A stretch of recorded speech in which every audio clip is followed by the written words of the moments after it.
எறும்பு இருக்கு.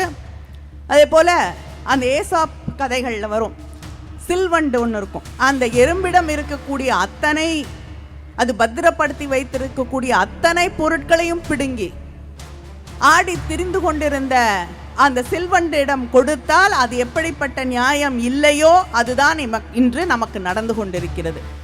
Visit India's first underwater tunnel aquarium at VGP Marine Kingdom, Chennai. குறைந்த விலை, நிறைந்த தரம், தங்கள் தேவைகள் அனைத்தும் ஒரே இடத்தில். ஜெயச்சந்திரன். அந்த பணத்தை வச்சிட்டு இருக்கவங்களுக்கு பேர் என்ன? என்ன? இதுதான் அவர்களுக்கு தெரிந்த நேர்மை, நியாயம். அவங்களோட நேர்மை நியாயத்தெல்லாம் சுப்ரீம் கோர்ட் நேற்று போட்டு உடைச்சிருச்சு. மறுபடியும் விவசாயிகள் போராடி கொண்டிருக்கிறார்கள் அவங்கள டெல்லிக்கு வரக்கூடாதுன்னு. ட்ரோன்களை பயன்படுத்தி கண்ணீர் புகை வீசுகிறார்கள், முள்ள தூக்கி போடுறாங்க, வேலிகளை தூக்கி எறிகிறார்கள், மிரட்டுகிறார்கள். எத்தனையோ பேர் விவசாயிகள் கைது செய்யப்படுகிறார்கள் நாடு முழுவதும். இப்படி அவர்கள் என்ன டெரரிஸ்டா?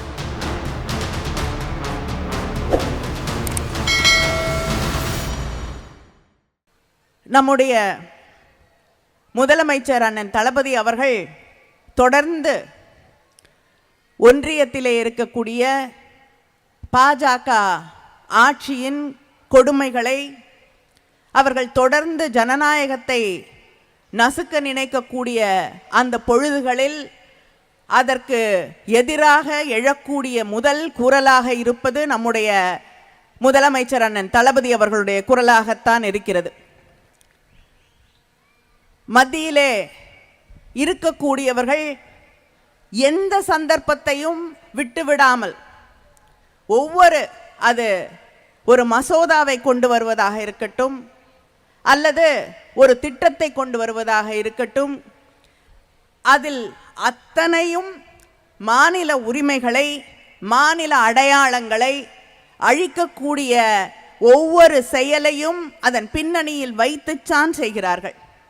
ஒரு மசோதாவை நாடாளுமன்றத்தில் கொண்டு வராங்கன்னா அந்த மசோதாவில் ஏதாவது முழுமையாக படித்து பார்த்தீங்கன்னா மாநில உரிமைகள் பறிக்கப்பட்டிருக்கும். இத்தனை நாள் மாநிலங்கள் கையிலே இருந்த உரிமையை அவர்கள் அந்த புது மசோதாவில் தட்டி பறித்திருப்பார்கள். இல்லையா, ஒரு புது திட்டத்தை கொண்டு வராங்களா, அதுக்கு நமக்கு விளங்காத ஒரு பெயர் வைப்பாங்க. அந்த பேர் என்னன்னே நமக்கு புரியாது, அது சொல்றதுக்கும் நமக்கு தெரியாது. பேர் தெரியாத ஒரு திட்டத்தை என்ன என்று புரிந்து கொண்டு நம்ம அதை எப்படி பயன்படுத்த முடியாது. எவ்வளவோ முறை சொல்லியாகிவிட்டது, எங்களுக்கும் புரியக்கூடிய ஒரு மொழியிலே அந்த திட்டங்களுக்கு பேர் வையுங்கள் என்று. ஆனால் அதை பற்றி அவர்களுக்கு அக்கறை இல்லை. ஏன்னா நம்மளை பற்றி அவங்களுக்கு என்றைக்குமே ஓட்டு போட மாட்டோம், அதனால் நீங்கள் என்ன பண்ணாலும் எங்களுக்கு கவலை இல்லை, எப்படி போனாலும் எங்களுக்கு கவலை இல்லை என்ற அந்த எண்ணத்தோடு அமர்ந்திருக்கக்கூடியவர்கள் அவர்கள் சட்டம் கொண்டு வராங்க. சென்ற கூட்டத்தொடரிலே 3 சட்டங்கள் இன்னைக்கு வரைக்கும் இங்கே இருக்கக்கூடிய அண்ணன் ஆவுடையப்பன் அவர்களுக்கு தெரியுமா, அந்த சட்டத்தோட பேர் தெரியுமான்னு எனக்கு தெரியல. 3 புது சட்டங்கள் கொண்டு வந்தார்கள், மிக முக்கியமான சட்டங்கள். ஆனால் தமிழ்நாட்டில் இருக்கக்கூடிய தென்னாட்டில் இருக்கக்கூடிய பெரும்பாலான வழக்கறிஞர்களுக்கு அந்த பேரெல்லாம் வாயிலேயே நுழையாது. அது என்ன சட்டம்னு சொன்னால் சாதாரணமானவர்கள், ஏன்னா ஹிந்தியில் பேர் வைக்கிறாங்க, சமஸ்கிருதத்தில் பேர் வைக்கிறாங்க. இப்படி மாநில உரிமைகள், மாநிலத்தின் அடையாளங்கள், நம்முடைய சுயமரியாதை, இவற்றை கேள்வி கேட்கக்கூடிய வகையிலே ஒவ்வொரு நாளும் செயல்பட்டு கொண்டிருக்கக்கூடிய ஆட்சிதான் மத்தியிலே இருக்கக்கூடிய ஒன்றிய பாஜக ஆட்சி என்பதை நாம் புரிந்து கொள்ள வேண்டும். ஆனால் பிரதமர் திருக்குறள் சொல்லுவார், அது திருக்குறளா இல்லையான்னு புரிஞ்சுக்கிறதே கஷ்டம். திருக்குறள் சொல்லுவார், வெளிநாடுகளுக்கு போகும்பொழுது கூட திருக்குறள் சொல்லுவார், பெருமையாக சொல்லுவார். தமிழ் மிக பழமையான மொழி. பிஜேபியில் இருக்கக்கூடியவர்கள் கேட்பார்கள், எங்கள் பிரதமரே சொல்கிறார் தமிழ் பழமையான மொழி. பிரதமர் சொல்ல வேண்டாம், எங்களுக்கே தெரியும் தமிழை போல பழமையான மொழி வேறு எதுவும் இல்லை. அதை சொல்றதுக்கு நீங்க வேண்டாம். நாம் கேட்க வேண்டிய ஒரே கேள்வி, சமஸ்கிருதத்துக்கு ஹிந்திக்கு எவ்வளோ காசு கொடுக்குறீங்க, தமிழுக்கு எவ்வளவு தருகிறீர்கள்? அவர்கள் சமஸ்கிருதத்துக்கும் ஹிந்திக்கும் அள்ளி அள்ளி கொடுக்கிறார்கள், தமிழுக்கு கிள்ளி கூட கொடுப்பதில்லை. மிக பழமையான மொழின்னு கொண்டாடுறாருன்றாங்களே பிரதமர், அந்த மொழியை வளர்ப்பதற்கு, அந்த மொழியை மக்களிடம் எடுத்து செல்வதற்கு, அந்த மொழிக்காக என்ன செய்கிறாங்கன்னா ஒன்றும் கிடையாது. இப்படித்தான் ஒவ்வொரு விஷயத்திலையும் தமிழ்நாட்டு மக்களுக்கு எதிராக தொடர்ந்து செயல்பட்டு கொண்டு, தென்னாட்டு மக்களுக்கு தொடர்ந்து எதிராக செயல்பட்டு கொண்டிருக்கக்கூடியவர்களாக அவர்கள் தொடர்ந்து ஒரு திட்டத்தோடு தெற்கை அவர்கள் கட்டுக்குள் கொண்டு வந்து விட வேண்டும், தென் மாநிலங்களை எல்லாம் அவர்கள் சொல்லுவதற்கெல்லாம் தலையாட்டக்கூடிய பொம்மைகளாக மாற்றிவிட வேண்டும் என்ற அந்த எண்ணத்தோடு அவர்கள் செயல்பட்டு கொண்டிருக்கிறார்கள். நம்முடைய நிதி அமைச்சர் பேசும்பொழுது குறிப்பிட்டு சொன்னார், ஜிஎஸ்டியில் வாங்கக்கூடிய அந்த வரி பணத்தை வாங்கி வச்சுக்கிறாங்க. ஒரே நாடு ஒரே வரின்னு சொல்லி எல்லாருக்கும் எளிமையாக இருக்கும்னு சொல்லி ஜிஎஸ்டி நிதியை வாங்கி வச்சுக்கிறாங்க. வாங்கின நிதியை திருப்பி கொடுக்கணுமா இல்லையா? கொடுப்பதே கிடையாது. கொடுக்கறதுனா யாருக்கு கொடுப்பாங்க? தமிழ்நாட்டுக்கு 26 பைசா, கேரளாவுக்கு 62 பைசா, கர்நாடகத்துக்கு 40 பைசா. ஒரு ரூபாய் கொடுத்தோன்னா இது இப்படி தான் திரும்பி வருது. ஆனால் உத்தரப்பிரதேசத்துக்கு 2 ரூபாய் 2 பைசா. 1 ரூபாய் கொடுத்தா டபுளாக கொடுக்குறாங்க. சில நேரங்களில் பார்ப்பீங்கள்ல, 100 ரூபாய் கொடுத்தா டபுள் பண்ணி கொடுக்குறேன்னு வாங்க. ஆனால் உத்தரப்பிரதேசத்துக்கு நிஜமாகவே பண்ணி கொடுக்குறாங்க. 1 ரூபாய் கொடுத்தாங்கன்னா 2 ரூபாய் 2 பைசா, அதுக்கு வேற இன்ட்ரெஸ்ட் மாதிரி கொடுத்துட்ருக்காங்க. கேட்டால் அது முன்னேற வேண்டிய மாநிலம் என்கிறார்கள். நான் கேட்கிறேன், நீங்கள் தானே ஆட்சியில் இருக்கீங்க, 10 வருஷமா மிகச்சிறந்த ஒரு முதலமைச்சர் என்று மார்தட்டி சொல்லிக் கொள்கிறீர்களே, உங்கள் பிஜேபி ஆட்சி தானே நடக்குது, ஏன் இன்னும் முன்னேற வேண்டிய மாநிலமாக அது இருக்கிறது? முன்னேறி எல்லாத்துக்கும் முன்னாடியில் இருக்க வேண்டிய மாநிலமாக இருக்கணும். தமிழ்நாட்டை நம்முடைய முதலமைச்சர், நம்முடைய திராவிட முன்னேற்ற கழக ஆட்சி இன்னைக்கு இந்தியாவிலே பல வகைகளே பல துறைகளிலே முன்னேறிய முதல் மாநிலமாக உருவாக்கி காட்டியிருக்கிறார்கள். அதுவும் எப்படிப்பட்ட நிலையிலே? ஒன்றிய அரசாங்கம் காசு கொடுக்கறதில்ல, எந்த விதத்திலும் நமக்கு உதவிகள் செய்வதில்லை, தொடர்ந்து தடைகளை உருவாக்கி கொண்டிருக்கிறார்கள். இதையெல்லாம் தாண்டி மீறி முதன்மையான மாநிலமாக தமிழ்நாட்டை நாம் உருவாக்கி காட்டியிருக்கிறோம். காசை கொண்டு போய் கொட்டுறாங்க உத்தரப்பிரதேசத்தில். அது ஏன் இன்னும் வளர்ச்சி பெறாத மாநிலமாக இருக்கிறது என்பதற்கு அவர்கள் பதில் சொல்ல வேண்டும். அதே போல இன்று நம்முடைய மக்களவையில் இருக்கக்கூடிய 543 தொகுதிகளில் இருந்து அங்கே ரெப்ரசன்டேட்டிவ்ஸ், மெம்பர்ஸ், உறுப்பினர்கள் தேர்வு செய்யப்பட்டு அங்கே இருக்கிறார்கள். அதை 800க்கு மேலாக மக்கள் தொகை கணக்கெடுப்பின்படி 800ஆக மாற்றணும். ஏன்னா வடக்கிலே இருக்கக்கூடிய பல மாநிலங்கள் மக்கள் தொகை கணக்கெடுப்பில் அதிகமாக இருக்கிறது. அவங்க ஜனத்தொகையை கட்டுப்படுத்தவில்லை. ஆனால் தென் மாநிலங்கள் மக்கள் தொகையை கட்டுப்படுத்தி இருக்கிறது. அதனால் இன்று நாம் பழிவாங்கப்படுகிறோம். இந்த 800ஆக அதிகப்படுத்துகிறோம் மக்கள் தொகை கணக்கெடுப்பின்படி என்றால், தென் மாநிலங்கள் எந்தெந்த மாநிலங்கள் சரியாக நிர்வாகம் செய்து கல்வியை மக்களுக்கு கொண்டு சேர்த்திருக்கிறதோ, படித்தா ஒரு குடும்பத்தில் 2 பிள்ளைங்க போதும், 1 பிள்ளை போதும் என்று நினைக்கக்கூடிய அந்த மனநிலை வரும். நம்ம பிள்ளைகளை நன்றாக வளர்க்க வேண்டும், படிக்க வைக்க வேண்டும், நல்ல நிலைக்கு கொண்டு வர வேண்டும்.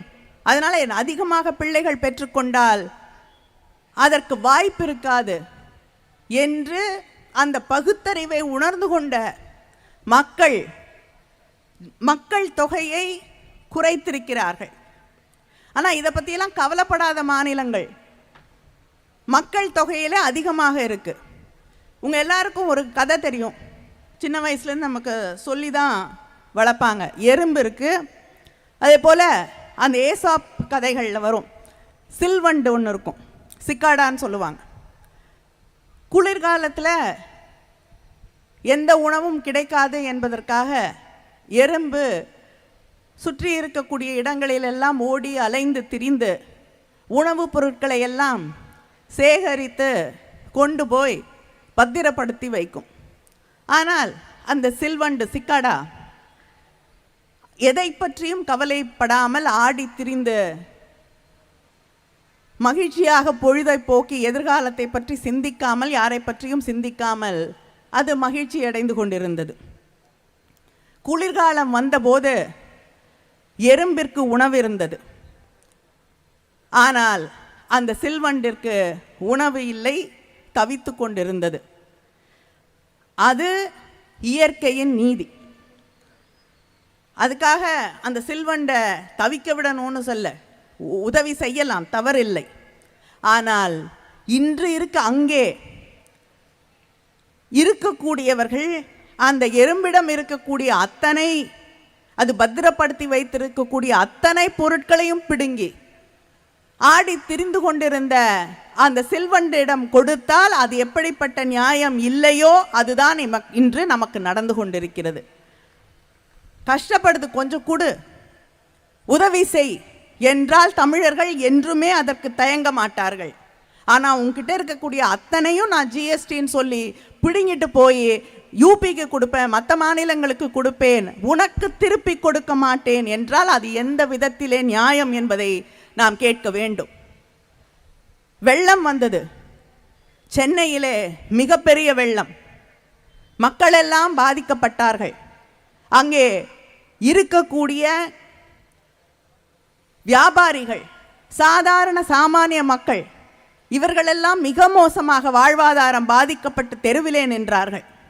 அதே போல திருநெல்வேலி, தூத்துக்குடியில் வரலாறு காணாத மழை, ஒரே நாளில் 93 சென்டிமீட்டர் மழை.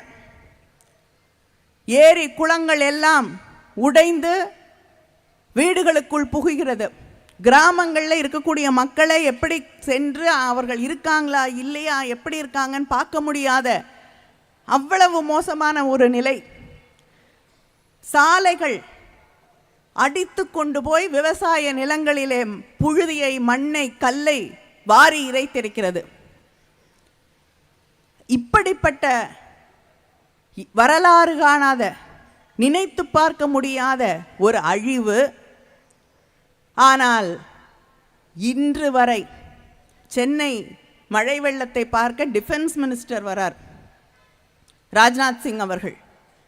இங்கே இருக்கக்கூடிய மழை வெள்ளத்தை பார்ப்பதற்கு ஃபைனான்ஸ் மினிஸ்டர் நிர்மலா சீதாராமன் அவர்கள், நிதியமைச்சர், ஒன்றிய நிதியமைச்சர் அவர்கள் வருகிறார்.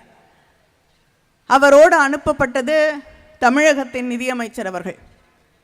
இங்கே வந்து பல பகுதிகளை சுற்றி பார்த்துவிட்டு அவர் ரொம்ப அக்கறையாக விசாரித்தது அந்த கோயிலை சுற்றி இருக்கக்கூடிய அந்த தெருக்கள் சகதியாக இருக்கிறது.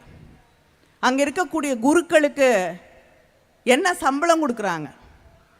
உண்டியலில் காசு போடாத, உனக்கு எப்படி காசு கொடுக்கணுமோ என்ன அரசாங்கத்திற்கு போய்டும்னு நினைக்கிறாங்க. அரசாங்கத்துக்கு போகாது அம்மையாரே, அது கோயிலுக்கு தான் போகும். உண்டியலில் காசு போடாத. இதுதான் அங்கே கோயிலில் இருக்கக்கூடிய குருக்களுக்கும் அந்த தெருவை சுற்றி, அந்த கோயிலை சுற்றி இருக்கக்கூடிய தெருவிலே சகதி இருக்கிறது என்பது பற்றி மட்டும்தான் ஒன்றிய நிதி அமைச்சருக்கு கவலை. இங்கே மக்கள் என்ன பாடுபட்டு கொண்டிருக்கிறார்கள், வாழ்வாதாரம் அழிந்திருக்கிறது, அடுத்த வேளை உணவுக்காக தவித்து கொண்டிருக்கிறார்கள், வியாபாரம் நசிந்து விட்டது. எத்தனை சகோதரிகள் வீட்டில் மாவு அரைத்து விற்று அதில் வரக்கூடிய வருமானத்தை வைத்து குடும்பத்தை நடத்தி கொண்டிருக்கக்கூடிய பெண்கள், தண்ணி கிரைண்டர் பயன்படுத்த முடியவில்லை, பழுதாகிவிட்டது. மாற்றுத்திறனாளிகளோட வண்டியெல்லாம் பழுதாயிருச்சு. சின்ன சின்ன கடைகள் வைத்திருக்கக்கூடியவர்கள் தண்ணி வந்து அதில் இருக்கக்கூடிய அத்தனை பொருட்களும் அழிந்து விட்டது. சிறு குறு தொழில் செய்து கொண்டு இருக்கக்கூடியவர்கள் முதல்லையே ஜிஎஸ்டியால் மிகப்பெரிய அளவில் பாதிக்கப்பட்டிருக்காங்க. எந்த ஊருக்கு போனாலும் அவர்கள் சொல்லக்கூடியது பழைய கணக்கெல்லாம் எடுத்து வைத்துக்கொண்டு, எங்களுக்கு முதல்ல புரியலை ஜிஎஸ்டின்னா, அதெல்லாம் எடுத்து வச்சுட்டு லட்சக்கணக்கில் எங்களுக்கு ஃபைன் போடுறாங்க, நாங்கள் எப்படி வாழ முடியும் என்று இன்று வரை ஜிஎஸ்டியால் கண்ணீர் சிந்திக் கொண்டிருக்கக்கூடிய நிலையை பார்க்கிறோம். அந்த சிறு குறு தொழில் செய்து கொண்டிருக்கக்கூடியவர்கள் பாதிக்கப்பட்டிருக்கிறார்கள். ஆனால் ஒன்றிய அரசிலிருந்து அனுப்பப்பட்ட பிரதிநிதியாக வந்த அம்மையார் நிர்மலா சீதாராமன் அவர்களுக்கு குருக்களுக்கு என்ன சம்பளம் என்பதில் மட்டும்தான் அக்கறை இருந்தது. இதுவரைக்கும் ₹1 கொடுக்கல. இதுவரைக்கும் தரப்பட்ட பணமெல்லாம் தமிழ்நாடு அரசு, நம்முடைய முதலமைச்சர் அவர்கள், திராவிட முன்னேற்ற கழக ஆட்சி தந்தது. நாங்கள் கொடுத்த பணத்தை எடுத்து கொடுக்குறீங்கன்றாங்க. நாங்கள் கொடுத்த பணத்தை நீ எடுத்து வச்சுக்கிட்டு எங்களுக்கு திருப்பி கொடுக்க மாட்டேங்கிறியே, அப்ப இதுக்கு பேர் என்ன? என்ன சொல்லுவோம்? என் பணத்தை திருப்பி கொடுக்குறேன்னு சொல்லி வாங்குறீங்க இல்லையா, திருப்பி கொடுக்க மாட்டேங்கிறீங்க. எத்தனையோ தடவை கேட்டாச்சு, ஆனால் வரல. அந்த பணத்தை வச்சிட்டு இருக்கோம், உங்களுக்கு பேர் என்ன?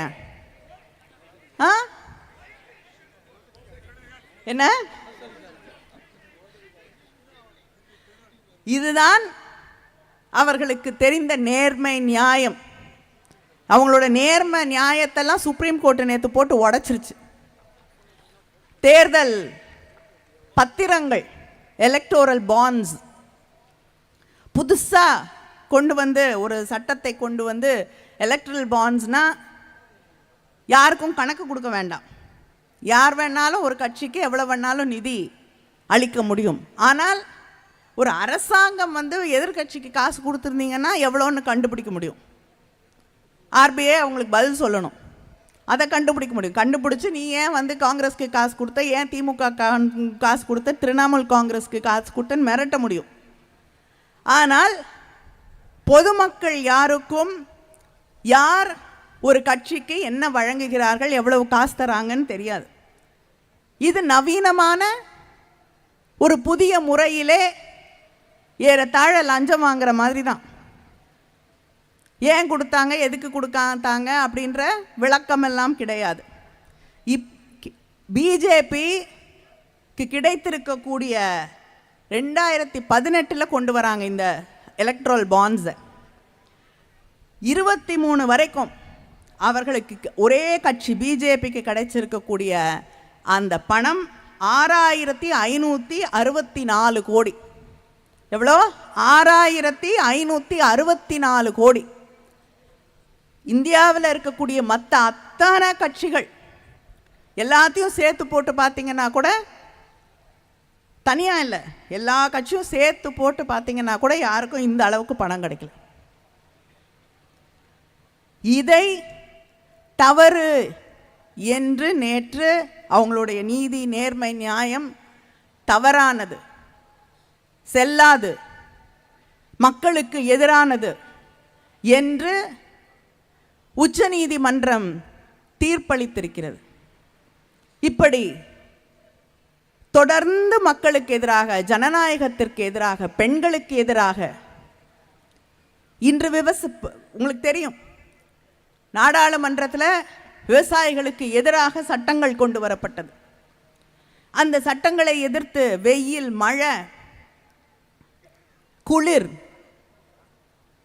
டெல்லி குளிர்லாம் சாதாரணமாக வெளியில் உட்கார முடியாது, அப்படிப்பட்ட குளிர், அதில் விவசாயிகள் வாடி 1 ஆண்டு போராடினார்கள்.